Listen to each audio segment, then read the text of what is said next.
ኢትኒክ አማራና ካልቸራል አማራ ተብሎ የሚከፈል ነገር አለ።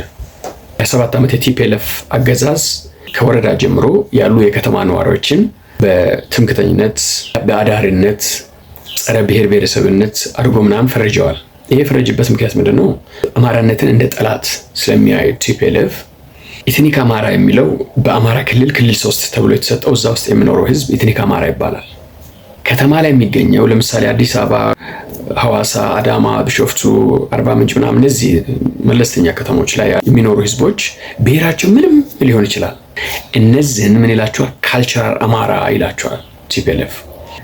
ከምባታ ሆኖ የወላይታ ሆኖ ጋር ሆኖ ነገር ግን የአማራን ባህል የአማራን ታሪክ አረዳድ እየተቀበለ ስለሆነ አድሃሪ ነው፣ ትምክተኛ ነው። ስለዚህ እሱ መቀጥቀጥ አለበት። ፐርማነንትሊ የከተማ ህዝብ ጠላት ነው ብሎ ፈርጀው ነው የተነሳው። ቴዲ አፍሮን የአዲስ አበባ ልጆችን የከተማ ልጆችን በዚህ ወይ ነው ልንረዳ እንገባው። የሀገሪቱ ጠላት ናቸው፣ አዳሪያን ናቸው ተብሎ ተፈርጀው ኦልሞስት 30-40 ዓመት የሆናቸው ናቸው። ያ ፊልም ውስጣቸው አለ።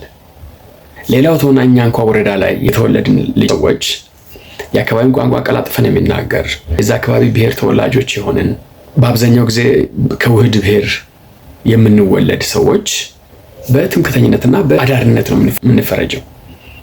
ከገጠር ካልመጣ በስተቀር ስራ አታገኝም። ከገጠር ካልመጣ በስተቀር አትሾምም። የዛው ብሔር እንኳ ተወላጅ ሆነ ማለት ነው። ስለዚህ ሁሉም ወደ አዲስ አበባ ፈለሰ። ሁሉም። ችግሩ ግን ወደ አዲስ አበባ መምጣቱ አይደለም። አዲስ አበባ ስትመጣ እዛ መታወቂያ ኤክስፓየር ያደርጋል ከ2 ዓመት በኋላ። እዚህ አዲስ አበባ ስትመጣ ደግሞ ቲፒኤልኤፍ ያዘጋጀው ወጥመድ አለ አንተን ፊልተር የሚያደርግበት። ቤት ከሌለው ኮላተራል ካላስያዘ፣ ካርታ ካላስያዘ መታወቂያ አዲስ አበባ ላይ መውሰድ አትችልም። 15 ዓመት አዲስ አበባ ላይ ኖሮ መታወቂያ ላይ ያለው ሰው አውቃለሁ እኔ። ይሄ ዓላማ ምንድነው ነው? ከክፍለ ሀገር የሚመጡ ትምክተኞች የሚባሉ የከተማ ነክ ልጆች ወደ አዲስ አበባ ሲመጡ አዲስ አበባ ጋር ተዋህዶ ሌላ ችግር እንዳይፈጥር መታወቂያ ትከለክላለህ፣ ነዋሪነት ትከለክላለህ፣ አገርን ትከለክላለህ። እነዚህ አገር የላቸው 10-15 ዓመት አዲስ አበባ ኖረው መታወቂያ አይኖራቸው። አሜሪካ ላይ 10 ዓመት ኖረህ ዜግነት የማግኘት እድሉ አለ። አዲስ አበባ ላይ ግን 10 ዓመት ኖረህ የከተማ ነዋሪ መሆን አትችልም።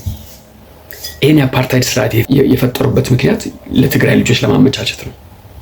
የትግራይ ልጆችን እያመጡ የማስፈር ስራ ውስጥ የማስገባት ፖለቲካ ውስጥ፣ ኢኮኖሚ ውስጥ፣ ቢዝነስ ውስጥ ኤቭሪቲንግ እንደ 22 አይነት አካባቢዎችን መፍጠር። እነሱ ኮላተራል አይጠየቁም፣ ካርታ አይጠየቁም፣ ዝም ብሎ ነው የሚሰጣቸው።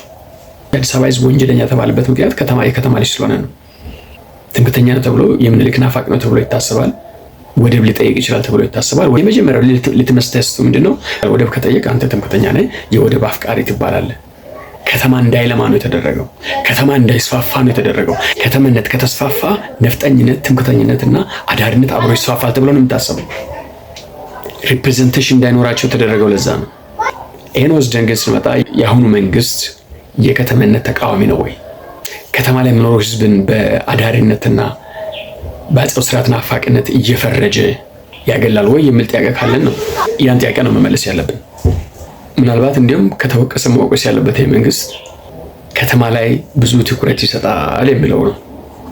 የነቴዲን ሜንታሊቲ፣ የአዲስ አበባን ሜንታሊቲ፣ የከተማ ልጆችን ሜንታሊቲ ከዚህ ሂስቶሪካል ፐርስፔክቲቭ ነው ማየት ያለብን።